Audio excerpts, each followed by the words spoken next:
She's at a place in her life where peace is a priority and negativity cannot exist. She's no longer matching energy.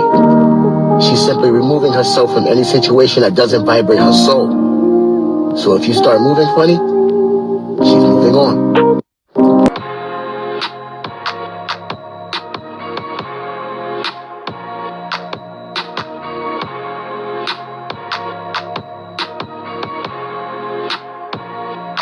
What's up, my Fina loves? This is Fina D coming to you all from Fina Team and News.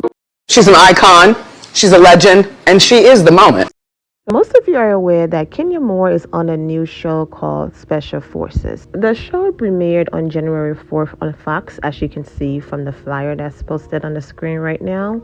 But if you've missed the episodes that have premiered already, if you have Hulu, you can stream the show on Hulu and get caught up on everything I'm about to talk about. Before I get into the review of the latest episode, there's something going around social media that I want to quickly address, and then we're going to move on into my review. If you browse through my channel, you will see that one of the latest video that I uploaded is, of course, my review of the 2 episodes, or the 2-hour, I should say, premiere of the show. And I talked about Kenya Moore fight scene. So if you missed that video, please click the very first link in the description below to watch that video. I also read some tweets, okay, and social media reaction to the fight scene, and it was nothing but positivity and oh my goodness, Kenya Moore, you're so strong. I'm not going to read those tweets in here. For those of you who watched the video, thank you so much for the love and support. And for those of you who missed it, to add context to what I'm about to talk about, please click that link, watch that video, and then come back and let's talk about it. All right. Thank you for watching. Welcome back. Let's continue. So after the premiere episode and social media going crazy, and oh my God, Kenya, you're so good on this show, and the list goes on and on. I'm just thinking, okay, let's look forward to the new episodes. Let's move on. Life is great. It's all good. But then the scene was so good that clip of Kenya Moore running in and the kick and everything started making its rounds on social media. And then comments like the first one, follow. She turned white, made fight. I'm like, I know I seen a white stunt double. The slow run and the stunt double. Facts. Laughing face emojis again. Right. When God said, I'll fight your battles for you, Kenya took it literally. You saw that too, right?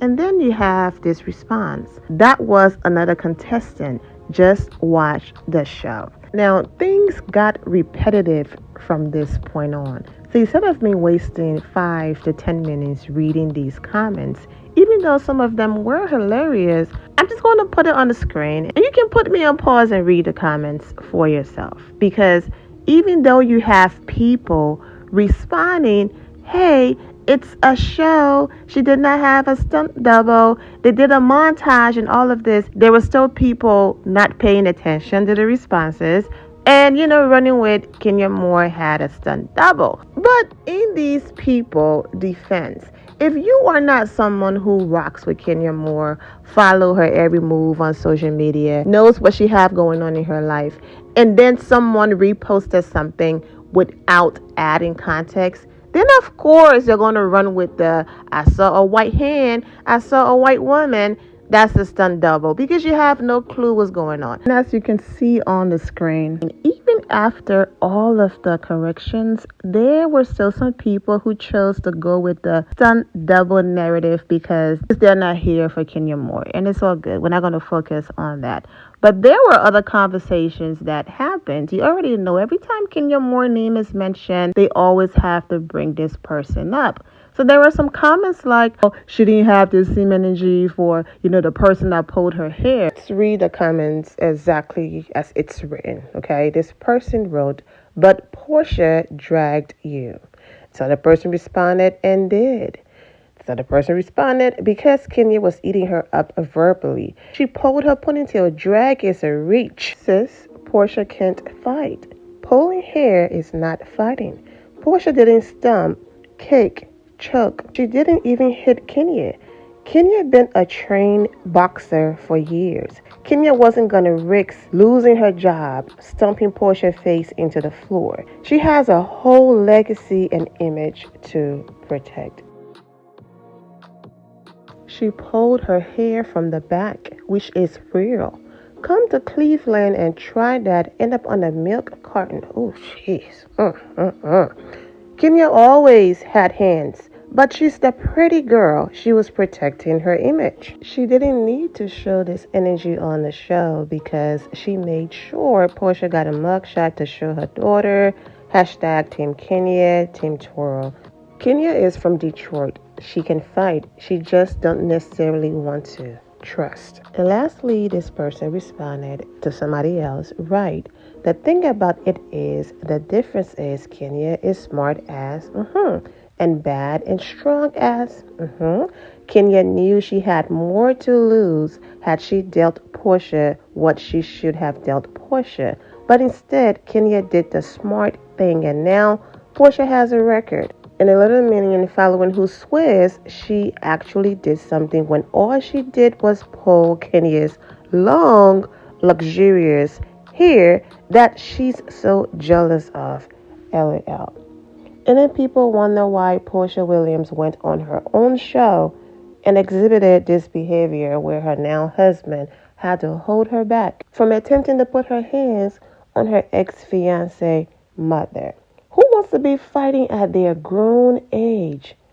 How is that anything to celebrate? But you can clearly understand Portia's audience. There's nothing to celebrate. And I'm glad that Kenya Moore moved the way that she did, because people so desperately wanted to put her in that category of, here she goes, she's one of the ones fighting. Don't get it twisted. Kenya will protect her personal space if she sees and notices that something terrible is about to go down or go left, like on the Real Housewives Ultimate Girl Strip, grabbing a glass from a drunk woman's hand because that same woman threw a glass at one of her co-stars, cutting her face and her lips. And speaking of personal space, Portia could have stopped right there when she grabbed the scepter from Kenya's hand. The same way how Milo stopped right there when she grabbed the fan from Portia's hand. Portia's excuse for pulling Kenya Moore's hair was that she felt like her personal space was being invaded and threatened. She invaded Milo's personal space. Milo pulled the fan. Hypocrites. All of them, okay? Milo pulled the fan.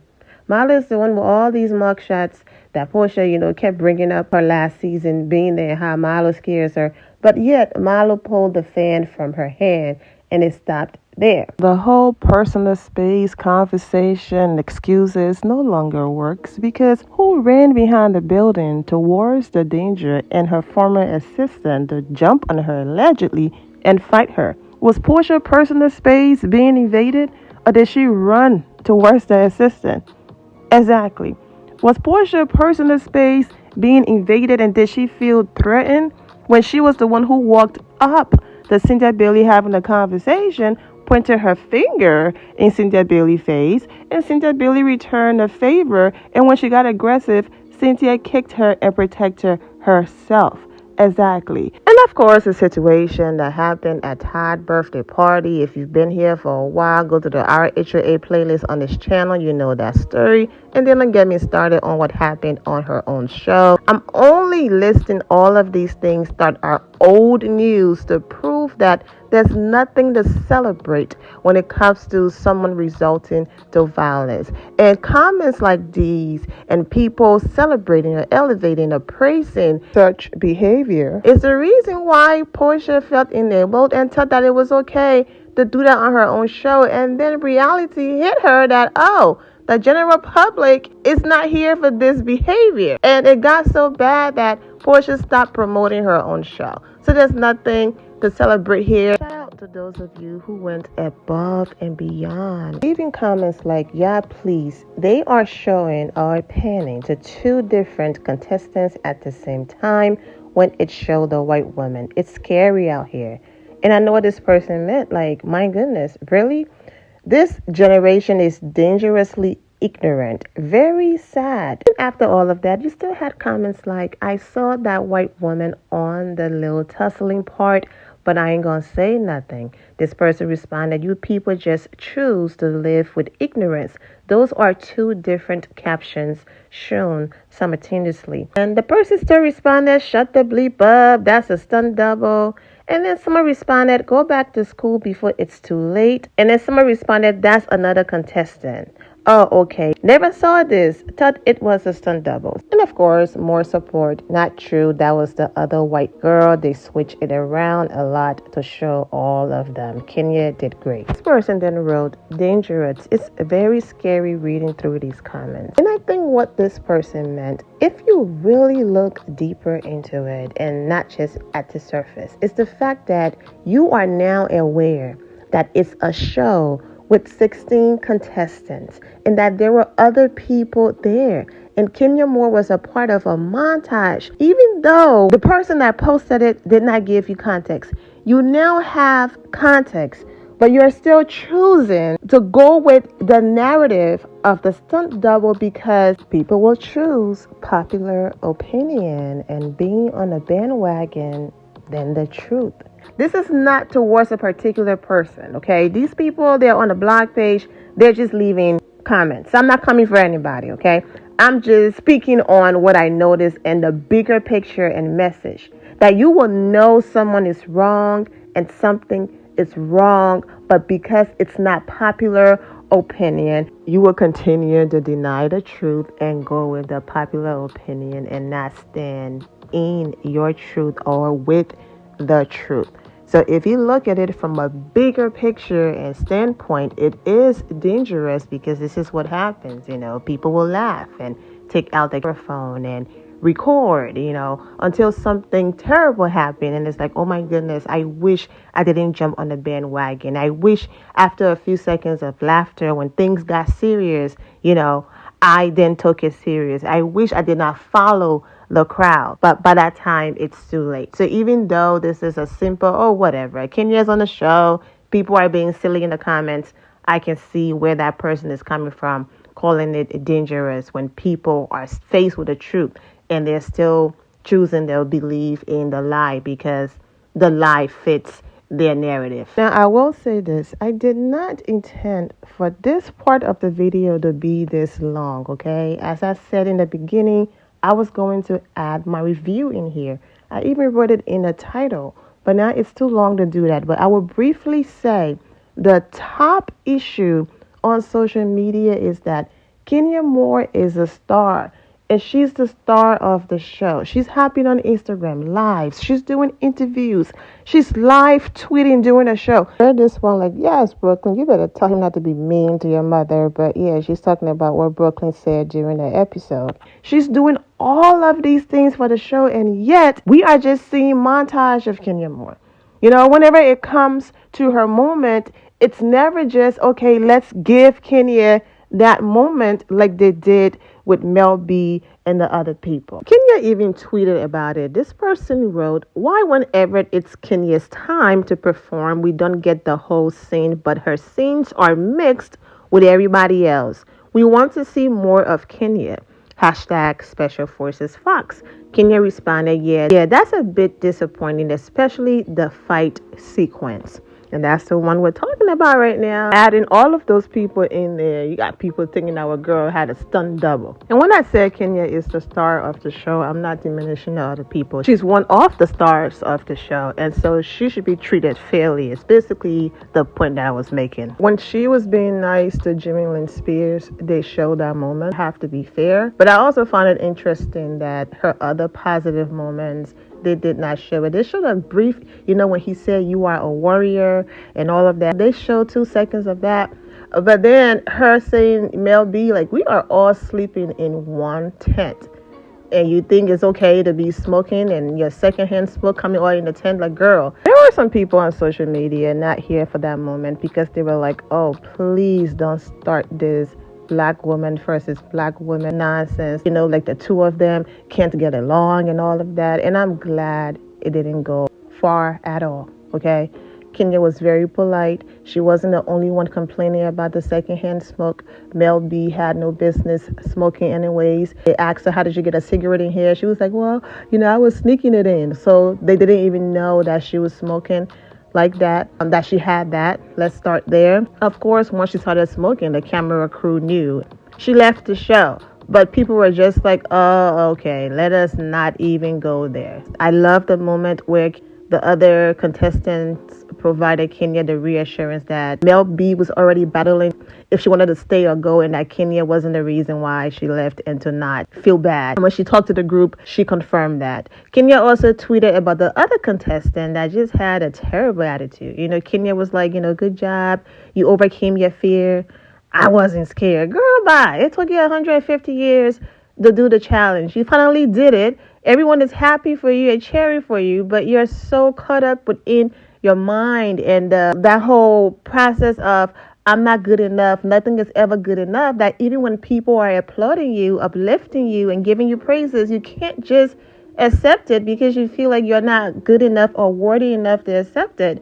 And that's what the show is about. It's not about, oh, I jumped in the car and I held my breath for 20 seconds.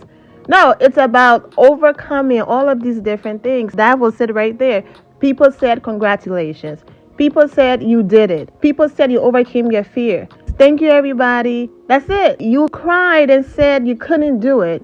You did it, but then you're still doubting yourself, beating yourself up to the point where you quit the show. And I know that it's like, okay, these people are the ones that, the show downplayed Kenya about, but they're the ones quitting and she's still there. I also feel like it's the win or lose situation, because when they are interrogating you, talking about you too much, calling you up, then that means even though they see something in you, you might be messing up in a way, and that's why they're calling you, screaming at you, checking you. And when they are not on you like that, it's not because they don't notice it or they don't see you. It's because you are showing up and you are doing what you're supposed to do. So there's no reason for them to be on your neck like that. So I completely understand. However, if you notice that this person is about their business and doing things the right way, then also be fair. But like I said, there's still a few more episodes left. So who knows? Things might change later on and we might get to see more of Kenya. It all depends. Now I have a lot more to say. I'm just going to end it here with the portion of the Instagram live that Kenya did, talking about the scene that I spent the first half of the video talking about, the kick and all of that. If you watch Kenya Instagram live that I posted a day or so ago, you've already seen this part. If you are someone who put this video on pause to go ahead and watch it at the beginning when I said it, then you've already seen this part. But I felt like I had to add this part in here, even though I've already posted it, because it goes perfectly with the conversation. Who else to talk about the scene than a woman who went through it herself and did not have a stunt double. So let's get into that. I'm wishing all of you well and take care. Did I have a stunt double? Okay, that's crazy. So someone asked, did you have a stunt double in one of the fighting scenes? Okay, let me tell you something about this fighting scene. I need all of you to pay attention to what I am about to say. Okay, first of all, we never knew what we were going to do. So we would get into these SUVs. They would take us to a location. We never knew where we were going, okay? It was like every single time. So no one briefed us. No one said, okay, you guys, today you're going to do A, B, and C. No, they put us in an SUV, 4 of us in an SUV. We drove off in the desert. We were in Amman, Jordan in the summertime. And it was 130 degrees in the daytime. So if you can imagine being in the desert, 130 degrees, and then at night it would get really cold. Sometimes, but not all the time. But I actually really appreciated the cold because a sister was burning the F up. Like, okay, it was, I could say it was Africa hot, but it was actually hotter than Africa. So it was extremely hot. And all I remember doing is like just throwing water on myself all the time. So I don't know why this has stopped rolling. So let me tell you what happened the day of the fight, because someone was like, do you have a stunt double? So absolutely not. Never. No one had a stunt double. We couldn't go to a hotel. We didn't have craft services. We didn't have bathrooms. We literally didn't have any amenities that you would have at home. So about the fight, we're in the desert. We get in the cars. They get us out, and we all sit down on like the, you know, on the rocks. And one by one, the staff would come and get us and take us, and the person who left, they never came back. So they couldn't come back and say, hey, this is what happened. So if number 14, which was my number, if I was called, I would go and do the challenge, and then I would stay away, and then a next person would come. So no one ever came back to tell us what the challenge was. So we had our DS, and the staff, it's called directing staff. It used to be called drill sergeant, I think, but it's directing staff. So the directing staff, one person came to get us. Okay, let's go. So he looks at me. He says, okay, we're going to go around this corner. And if you see a threat, you're going to have to take care of the threat. And that's all he said. You're going to have to take care of the threat. No matter what the threat is, you're going to have to just take care of the threat. Neutralize the threat, and then gain your composure, and then it's over. And I'm like, okay. So again, I didn't have a clue, zero, nothing. We did not know what was around the corner. We did not know what was awaiting us. So he kept saying, stay on my left side, stay on my left side. So I was staying on his left side. He starts running. I'm running with him, staying on his left side. He's like, okay, we're going to come around this corner, and whatever the threat is, you have to take the threat out. I'm like, okay, I'm thinking I have to like disarm a bomb. I'm thinking I have to put out a fire. I'm thinking, you know, it's a threat. Somebody's hurt. So I have to take care of this threat, right? I'm thinking safety. I come around the corner. Literally, he's like, stay on my left, stay on my left. I stay on his left. And then he moves out. He moves out of the way, and we're running. And the next thing I know, I see this big giant red. He looked like a transformer. This big man in this super red suit, right? He was all padded up, his face, his arms, his legs, everything. And he was, and the DS said, take care of the threat. Take care of the threat. So I'm like, okay, cool. I'm with it.